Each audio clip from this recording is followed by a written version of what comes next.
ప్రభుత్వ భూమి కనిపిస్తే చాలు కబ్జాకోరులు గద్దల్లా వాలిపోతున్నారు. అసైన్డ్ భూమిని సొంతం చేసుకునేందుకు విశ్వ ప్రయత్నాలు చేస్తున్నారు.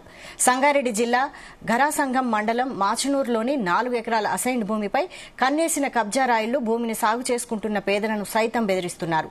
స్థానిక పోలీసులతో తరచూ బెదిరింపులు చేయిస్తుండటంతో బాధితులు జిల్లా కలెక్టర్కు తమ గోడును చెప్పుకున్నారు. ప్రభుత్వ భూమిలో కనీసం తమ గ్రామ ప్రజలకు ఇల్లు కట్టుకునేందుకైనా అనుమతించాలని కలెక్టర్ను కోరారు బాధితులు. ఇదే అంశంపై మరిన్ని వివరాలు సంగారెడ్డి జిల్లా ప్రతినిధి నాగేష్ గౌడ్ అందిస్తారు. ఏదైతే గ్రామాల్లో మిగులు భూమి ఉంటుందో ఆ మిగులు భూమిని పేదలకు పంచుతామన్న ప్రకటన చాలా మంది పేదల్లో కొంత ఆశ లేపిందని చెప్పుకోవచ్చు.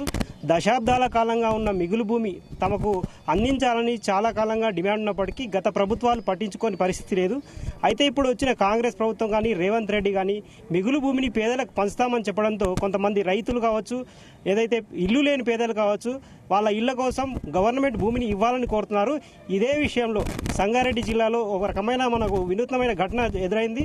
కొంతమంది రైతులు తమ గ్రామంలో ఉన్న మిగులు భూమిని ఇల్లు కట్టుకోవడానికి చూస్తున్న క్రమంలో 4 ఎకరాల భూమి అంటే సంగారెడ్డి జిల్లా జరాసంగం మండలం మాచనూరు గ్రామంలో 4 ఎకరాల ప్రభుత్వ భూమి ఉంది. ఈ భూమికి సంబంధించి వాళ్ళు ఇల్లు కట్టుకోవడానికి కోరుతున్నారు. అయితే ప్రభుత్వ దృష్టికి ఎన్నో ఏళ్లుగా తీసుకెళ్తున్నప్పటికీ సమస్య తీరలేదు. అయితే కలెక్టరేట్కు వాళ్ళు వచ్చి కలెక్టర్ కూడా నివేదించడం జరిగింది. అయినప్పటికీ కొంతమంది కబ్జాదారులు తమను అడ్డుకుంటున్నారని, ఆ కబ్జాలో వేరే వాళ్ళు ఉండి అడ్డుకుంటున్నారని వాళ్ళు ఆరోపిస్తున్నారు. ఇప్పుడు వాళ్ళు అంతా ఉన్నారు. కొంతమంది వాళ్ళతో మాట్లాడి ప్రయత్నం చేద్దాం. అసలు ఏంటి సమస్య? మీ భూమి ఎప్పటి నుంచి మీరు కబ్జాలో ఉన్నారు? కబ్జాలో మా నాయన కొట్టిండు. మేము చిన్న నుంచి ఉన్నాం. మా నాయన వాళ్ళకు వీళ్ళకి ఏదో తిప్పలవాడు చేసి భూమి కాలేదు. మా పేరు పాస్బుక్ రాలేవు. పంచనామా రిపోర్ట్ మన దగ్గర 12 ఉన్నాయి ఖాళీ. తర్వాత మా నాయన చనిపోయాడు. చనిపోయినా కూడా మేము అదే పొజిషన్లో మేము అట్లా కొట్టుకుంటూ పోతున్నాం. ఇప్పటిదాకా కూడా కొడుతూనే ఉన్నాం. ఈసారి పత్తి పెట్టినాం, ఆల్రెడీ పత్తి తీసుకున్నాం, మొన్న రొప్పేసినాం కూడా. పత్తి తీసుకున్నాం, కొట్టేసిన తర్వాత మేము చేను కూడా దున్నేసిన తర్వాత ఎవడో వచ్చి నేను పలానా వ్యక్తితో ఉన్న మాణెమ్మ సరోజన భూమి అది 700 ఉండొచ్చు, భూమి లేదట్లేదు. ఆ సర్వే నెంబర్లో 100 ఎకరాలు అది 7 ఉన్నదో సరోజ తీసుకొని నువ్వు మాది ఏమంటే విలీకేజ్ ఏమంటే మేము బయటకు వరకు చెప్పాము నీ అసంటోళ్ళకు. సరే నాకు ఇది లేదు చెప్పి అంటే వాళ్ళు పేపర్ లేదు కదా అని డైరెక్టర్ వచ్చి మా భూమికి మీరు అటాచ్ చేసిన వాళ్ళను కలెక్టర్ ఫిర్యాదు చేశారా? ఇప్పుడు ఏమన్నా చెప్పాము ఆడియో దగ్గర ఉమ్మన్నది ఆడియో షాప్ చేస్తాడు, మీరు ఆడియో దగ్గర కలిసి ఉండని చెప్పి. అయితే ఇప్పుడు మీ ఊర్లో కబ్జాకు గురైతున్న భూమి పట్ల ఎవరన్నా అక్కడి నుంచి వ్యతిరేకిస్తారా? సార్ ఎక్కడ ఇస్తారు, మాకు చాలా టార్చర్ చేస్తారు. మాకు వాళ్ళు ఎవరు టార్చర్ చేస్తారు? వేరే వాళ్ళు సార్. అంటే ఇప్పుడు రాజకీయ ప్రలోభాలకు గురైతురా? ఏంది పరిస్థితి ఏంది అక్కడ? ఇక పరిస్థితి అంటే ఇక రాజకీయం గురించి మాకు అంతా తెలియదు సార్. మాకు చదువుకోలేదు మేము.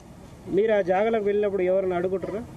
మా ఫోన్ చేస్తాడు, ఎస్ఐ ఫోన్ చేస్తాడు సార్. మాకు ఏమంటుండే ఎస్ఐ ఫోన్ చేసి? స్టేషన్ రండి అంటాడు. మీకు స్టేషన్ రండి, మీ మీద కేసు అవుతుంది, మీరు పోలీస్ స్టేషన్ రండి అని చెప్తారు సార్. మేము 40 ఏళ్ళ సార్ నల్లని ఉంటున్నాం సార్, కబ్జీలు ఉంటున్నాం.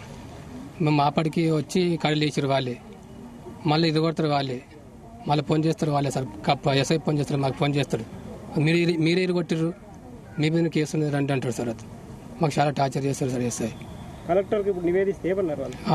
చేశారు సార్, ఆడియోకి చేసి దాని దేవుడు మాట్లాడిపిస్తాం సార్ అని చెప్పాడు సార్. మీరు చెప్పండి అమ్మా, అసలు మీ ఊర్లో పరిస్థితి ఎట్లా ఉంది? ఆ జాగా పైన మీరు వెళ్తే? మా జాగా పైన వెళ్తే మాకు వెళ్ళట్లేదు సార్. మాకు అక్కడ చాలా బాధ ఉంది సార్. మాకు పిల్లలు ఉన్నారు, ఇల్లు కట్టుకోవడంటే ప్లేస్ లేదు. అక్కడ కట్టుకుందామేమంటే ఎస్ఐ అక్కడ ఓనిస్తలేడు. మాకు పొలంలో పని చేసుకుంటే కూడా రండి రండి అని చెప్తున్నాడు. మాకు ఎక్కడ పని చేసుకొని ఇస్తలేరు. వాళ్ళు వస్తున్నారు, దాడి చేస్తున్నారు. మేము ఆడ పోయి ఏమైనా చేసుకుందామన్నా కానీ మాకు అక్కడ నుంచి వెళ్ళగొడుతున్నారు. వాళ్ళు వాతుతున్నారు, పీకేసుకుంటున్నారు, మళ్ళీ మా మీద కంప్లైంట్ ఇస్తున్నారు. గతంలో కూడా అట్నే ఉందా బీఆర్ఎస్? ఇప్పుడు కాంగ్రెస్ ఇప్పుడే ఉంది సార్ అట్లా. ఇప్పటి నుండి అట్లా ఉన్నది. 2 నెలల సార్ టార్చర్ ఎక్కువైంది సార్ మాకు. అక్కడ మా దగ్గర స్కూల్ పడ్డది. అంతకు ముందు ఎవ్వరు రాలేరు సార్. మరి 40 ఏళ్ళ సంది చేసినప్పుడు మా మామ సమాధి పెట్టినాం అందులోనే, 2 బోర్లు వేసినాం అందులోనే. మరి అప్పుడు రావచ్చు కదా సార్. మరి మేము పంట పెట్టుకున్నప్పుడు ఎందుకు పెట్టుకుంటున్నారు అని రావచ్చు కదా. మరి మీరు ఊరందరికి ఇల్లు కట్టుకోమని చెప్తున్నారా? ఏం పరిస్థితి? చెప్తున్నాం సార్.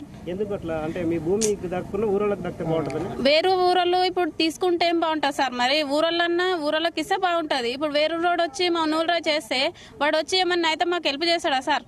ఇప్పుడు ఊరోళ్ళు వచ్చి ఊరోళ్ళు ఏమన్నా చేస్తారు, మాకు ఊరోళ్ళకి పంచిపెట్టింది ఏమున్నది. మరి అది వేరు రోడ్డు తింటే ఏం బాగుంటుంది మరి? ఇది జరాసంగం మండలం మాచనూరు గ్రామంలో 4 ఎకరాల ప్రభుత్వ భూమిని దాదాపు 4 దశాబ్ద కాలంగా వాళ్ళు వాడుకుంటున్నప్పటికీ కొంతమంది వారిని ప్రలోభాలు పెట్టి భయపెట్టి అక్కడి నుంచి ఖాళీ చేయమని అయితే బెదిరిస్తున్న పరిస్థితులు అయితే మనకు కనిపిస్తున్నాయి. వాళ్ళు ఇప్పుడు కలెక్టర్కి వచ్చి ఫిర్యాదు కూడా చేయడం జరిగింది. అయితే ఆర్డీఓకు ఈ విషయాన్ని ఆయన చెప్పారు. కలెక్టర్ లేనందున ఇక్కడ ఎవరైతే ఇన్ఛార్జ్ ఉంటారో వాళ్ళకు సూచనలు అయితే చేయడం అయితే జరిగింది. కబ్జాలో ఉన్న వారిని పక్కకు వెళ్ళమని చెప్పి బెదిరింపులకు గురి చేయడంతో చాలామంది వేరే వాళ్ళకు కాకుండా తమ సొంత గ్రామ ప్రజలకు ఇల్లు కట్టుకోవడానికి పర్మిషన్ ఇవ్వాలని గవర్నమెంట్కి అయితే నివేదిస్తున్న పరిస్థితి మనకు కనిపిస్తుంది. కెమెరామెన్ ప్రవీణ్తో నాగేష్ గౌడ్, జీ న్యూస్, సంగారెడ్డి నుంచి.